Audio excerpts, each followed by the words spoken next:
So the Ratchet Clank movie is out, and from what I hear, it's okay. Yeah, it's getting mixed opinions at the minute. It's like, it's like a movie done right, but at the same time, it's like, what's the point? Considering the video game is pretty much based on this, which is a remake on the first game, but it ties it into the future games with the Lost Lombax and Dr. Nefarious. Yeah, I mean, essentially, it's taking elements from what's happened in the later games and just trying to rejig it into a movie form. Yeah, and the video game actually is doing quite well, and it's actually a pretty good one. I actually got a chance to play a demo of that the other day, and it is funny because I wanted to see, first of all, how much the game has changed in terms of from that to its PS2 original. Yeah, but now, out of the video game movies coming out now, it is the only one I want to watch. I'm not big of a Ratchet and Clank fan. I'm actually thinking of getting the HD trilogy, since I already have Jack and the Sly trilogy. Yeah. So there's that. Yeah. But I've always been a Jack fan, always. and Jack's death battle is fucking bullshit. Jack lost. Spoilers. Jack lost. That thing, yeah. Whatever. Really? Whatever. I mean, I can fanboy all I want, but at the same time, it's like, it's just for fun. It's just for fun. I mean, if you want my opinion, I'll probably bitch more about how it looks, but whatever. Yeah, I'm still on that topic. Those voice actors they got for Jack and Daxter, especially the Daxter voice actor, no offense to you mate, just, you did a job and everything, but fuck, you are not even close. I thought we were moving away from this. I'm sorry, it's just that I'm going to be off my chest. That's the worst impression of Daxter I've ever heard. Alright, fair enough. But the other video game movies coming out, if one of you can call them that, one of them is Warcraft. Warcraft movie, yeah. I haven't seen fucking 2 syllables. Yeah. Which, it's been in the works for quite a while now. The last time I heard of it, Sam Raimi was interested in doing it, but then now it's not. And the fact that Uwe Ball wanted to do it, and Blizzard pretty much said, no, not you, anyone but you, fuck off. Yeah, pretty much, no, not you. I can only imagine what he could have done to it. Like, all the orcs would be wearing, like, amateur prosthetics and everything. Yeah, pretty much. I mean, it wouldn't look good. We just know that. It's like, I'm green and got big teeth. I'm an orc. No, you're not. You're a guy with bad dentistry.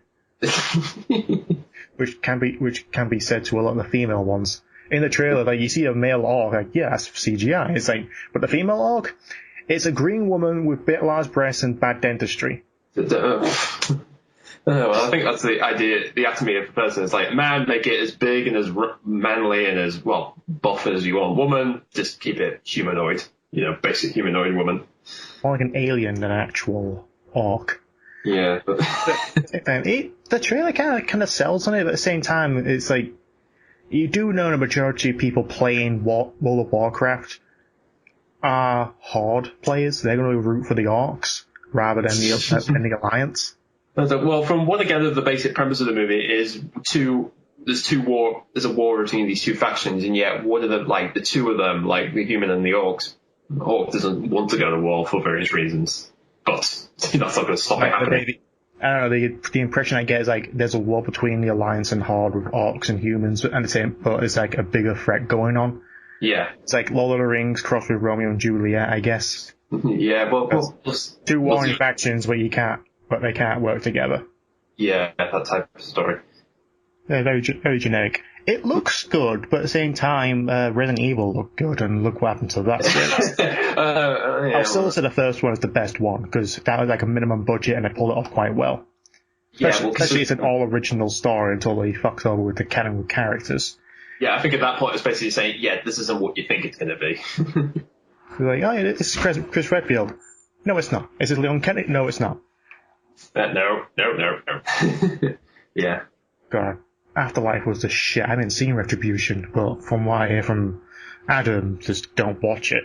Yeah, well, considering the fact he came home once, and I was talking to your wife, and he was pretty much saying, I asked him, what do you think? And he just pretty much ranted the entire thing to me. Wow. And the last one, I won't call it a video game movie, but at the same time, it is a game, and it had a series with spin-offs, and honestly, when you actually do It's like, oh yeah, there's a sequel. What? It's just Angry Birds Seasons. It's just a different layout. Oh, pretty much. Okay, now you got Space, and Star Wars, and Star Wars 2 and a tie into Rio. Then you do a spin-off called The Bad Piggies. And then you do go-karting. Yeah. Okay, pretty much. But now we've got the Angry Birds movie, and they look nothing like the original Angry Birds. But from the trailer I saw, it pretty much is the basic plot.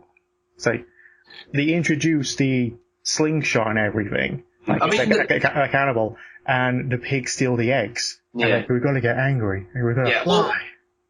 Well, here's the thing I want to talk about, actually. The main thing is that when you think about it, these three movies are trying to do three different things, despite two of them being fully animated movies and one is a live-action hybrid. Well, and one of them pretty much is just like the game, which aside from the 2D animated ones, the other CG animated one that actually did it right was Advent Children, but then again, that actually was developed in Japan. Yeah, that was more for that particular crowd, where these are fully big feature films for a large mass audience. I mean, the thing with all three of them is, Ratchet & Clank, the basis of that film is two unlikely heroes meeting up and ended up doing big things for the galaxy. I mean, that's pretty much the core of that movie. It's the relationship with Ratchet & Clank and how that developed. I mean, the original plot in the first game was like very simple. Yeah. And like it turns out, Clank was purposely made like that because he had a certain time. He's not affected by time travel, and he can actually get power to zone it. It's like, I'm sorry, what? Well, that's what happens with sequels. Is that later on you explain bigger things, like it wasn't as simple as that. I mean, that's how the series goes. Jack 2 and Jack 3 actually had a cohesive narrative, and actually, it ties into this. Okay, I don't believe the actual. Metalheads will actually still survive without Car. But you know what? We'll let that slide. Yeah. Errol being the boss and with the Dark Makers, but at least the actual character arc was decent and actually worked. Yeah, I mean, the whole point of this, of course, is, like I said, the Ratchet & Clank movie, it's taking that basic element of two unlikely heroes meeting up and then ended up making a big difference. And this case is, how do we do it in a bigger, more cinematic style of that? Well, firstly, give Ratchet the sweater he's used since, I guess, from Tools of Destruction. Yeah, I mean, like I said, aesthetics, the visual of it is more from the future games, but the core story is basically the first game, but told a little differently. That's essentially it. I get kind of lost of the continuity after Cracking Time, because it's like, is it All for One next, or is it Full Frontal Assault? I think it is there's All for One, Into the Nexus, and then I think that one, yeah. In that case. I think Into the Nexus was the last one they made before the remake. Yeah, but either way.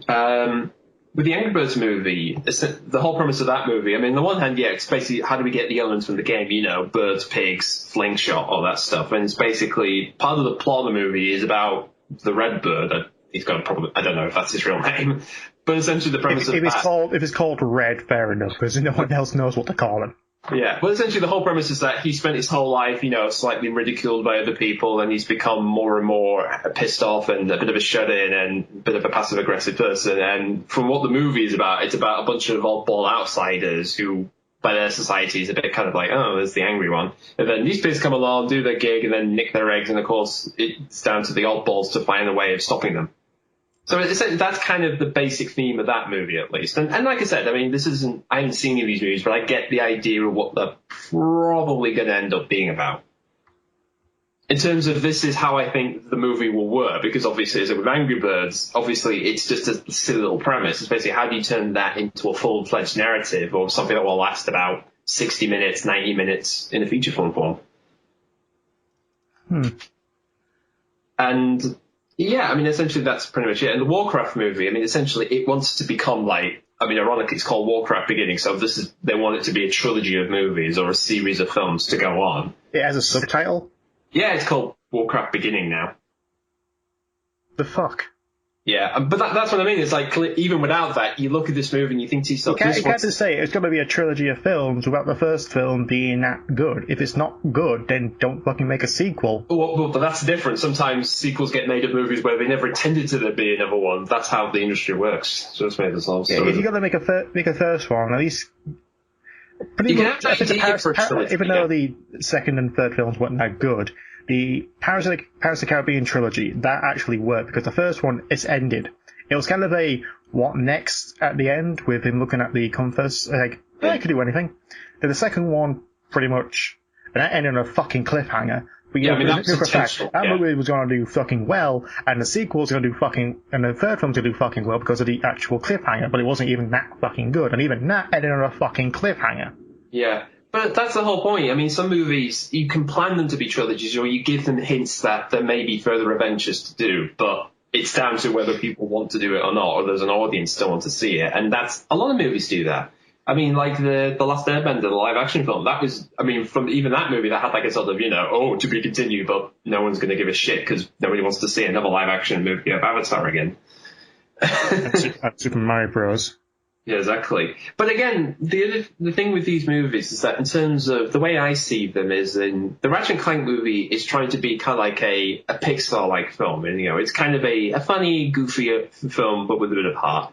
The Angry Birds movie is, I would say, it's a DreamWorks animation film, but technically they don't exist at the time we're talking about this. They're kind of no longer existing. So I would say it's more in the vein like Despicable Me, the guys who make that stuff, in that vein. I can't remember it's the same production company did a remake. Yeah. It's those people. It's in the same vein as that type of stuff. That kind of slapstick, cartoony sense of humor and kind of pop culturist stuff. And like you said, the shit kind of comedy. Yeah. Well, depending, you can do it right, you can do it wrong. If you're going to reference a popular meme or a popular singer at the time, just don't. You're not funny. Yeah, or if you're going to do it, just try and do it so ridiculously silly. That's iconic, like taking the piss out of Super Mario Bros. You know what? That's fine. Or Pac-Man. You can actually use something iconic and people are going to laugh because they know it. Not, Justin Bieber, huh? It's like, yeah, he's a bit of a dick. So what? Yeah, well, I think part of it is kind of, you have to make the joke funny regardless whether you knew about that thing or not. That's part of the problem with that sort of stuff. It has to still be funny 10 years later, essentially. Yeah, and that's why it has to be iconic if you're going to do a parody. Yeah, I think it's the more people know about it, the more you can do a twist or exaggerate to extreme. So again, that's what type of movies do that in terms of humor. Like I said, the Warcraft movie is trying to be, an epic sort of world-building, Lord of the Rings type universe thing, but in its own weird and wonderful way. But I don't think it'll reach that level of Lord of the Rings. Yeah, well, again, it wants to be on the same level, but not their level. Yeah, we have ridiculous armor in this film. We're different. Yeah, but you get the idea. Well, I think my friend once said, if you watch all fantasy movies from, if you think about it, every fantasy movie since Lord of the Rings, they just look like they're all just copying off it in many ways. Well, that's the most successful one. And the thing is, a lot of films now will try and push for an R-rated now because Deadpool did it. An R-rated film based on a comic book that's also a comedy and was successful, and it broke nearly every single fucking record. It even broke the record by 50 Shades of Grey as the highest grossing movie that released in February. Yeah, although I wouldn't call that a movie, I call that just a thing that happened. Yeah. But the main thing... A lot of people are grasping wrong and on the wrong fucking stick. They're thinking, just make it R-rated, you'll get more money. No, you gotta do it right. The reason why Deadpool worked at an R-rated film because it's Deadpool. It's meant to be that. It's meant to be violent, it's meant to be fourth wall breaking, it's meant to be sexual, because Deadpool does not give a flying fuck about what happens. Yeah, I mean, you can say that. I wouldn't call Superman and Batman doing something R-rated. I mean, that's the first problem with that bloody thing, but we can talk about that for us. If it makes the action scenes where the characters act like the characters a little bit longer, then fine. Not just, hey, here's Lois Lane. She did fuck all in that movie. I mean. And people like to say, oh no, she's a very modern female character. No, she's just a damsel in distress. If you want to see a good representation of Lois Lane, watch the Superman animated series. Yeah, that was because at least then she's relatable. Not just, I'm doing my job and I get captured. I'm helping! Yeah, pretty much like, I'm helping. No, you're not. Yeah. Just go. Better get back to the point. But yeah, the funny thing, because we have I'm trying to think, is this the first time we've had 3 big video game movies coming out within the same year? Because this doesn't tend to happen that often, does it? No, you usually get one, and that... Because last year, I think we only had one, and that was Hitman Agent 47, which wasn't that good. Yeah, no, it wasn't a sequel. It was like supposed to be another adaptation. Because the original Hitman movie was a piece of shit. They were doing that trick, okay. No. But yeah, it's the first time... I can't remember the last time I did a video game movie. No. I mean, the only thing I can think of, the last big one I remember was the Prince of Persia film, because, again, that was from making for years. I remember Joe Mecca, went off, after the game was finished, he went off to try and find somebody to make a movie, then it took years, he got Disney involved, and, it was a big film, and, this wasn't like some niche crappy B-movie thing. This was a big, full-on blockbuster type deal. I mean, you had something like Lego brand for a bit. I still think they should make a sequel and actually try and adapt What You Were Within, or Revelations, as it was remade for the PSP. Yeah. Again, I just felt that was the last real big one, and since then, it's would you say it's kind of forgotten by most people? Yeah, it's mostly forgotten, and I think a lot of video game movies have just been to straight DVD or have very limited release. Like Tekken, Blood Vengeance, and King of Fighters. Yeah, there was another Street actually. And a lot of like compilations or such, like the Halo animated, Dante's Inferno animated epic, Dead Space and Dead Space Downfall. So there's a lot of the stuff that is straight to DVD and only available for collectors. Yeah. I mean, at the end of the day, it's the question really, what are these 3 going to do? I mean, if all 3, at the minute, Ratchet Clank has been sort of mixed, like we said, it's kind of near at the minute, but it's not terrible. But like I said, I mean, it kind of makes you wonder where it could go, because again, if these do well enough, I mean, arguably the next 2 will probably be hits anyway. It does make you wonder, as like, will this be kind of the age where it finally really does kick in? Like we can find a way of making these into good films, because that's really the whole point to get through, is then there's something in these games that says we can make this into a good movie. Well, a lot of people have tried, a lot of the fan projects I've seen, like Metal Gear Philanthropy, that was kind of semi-good. And then there's a Sonic fan film, which I will keep saying is just kind of crap. Yeah, well, it's a good try, but it's kind of crap. Well, let's be fair, that's part of the reason why there's a Sonic movie coming out anyway, for real. And I'm still kind of worried about that. I know, I mean, like... I'm still going to watch it. It's just at the same time, like, open mind, but it's still... I think it's just the idea of trying to incorporate human live action into Sonic the Hedgehog. Yeah. And you would think after the Sonic 06, we're trying to make it realistic, you wouldn't go even close to that. Yeah, but like we said, we don't have a clue what exactly that's going to even look, or even what it's about properly, until we finally get an image or a footage of it soon. So, I don't know, I mean, but like I said, I mean, this is kind of this year with these 3 films, it is kind of a testing ground to see, can this work? Can these movies do well on their own? Before you know it, we'll be seeing Cut the Rope, the movie. Oh, God. Oh, yeah. Oh, dear God, that was all.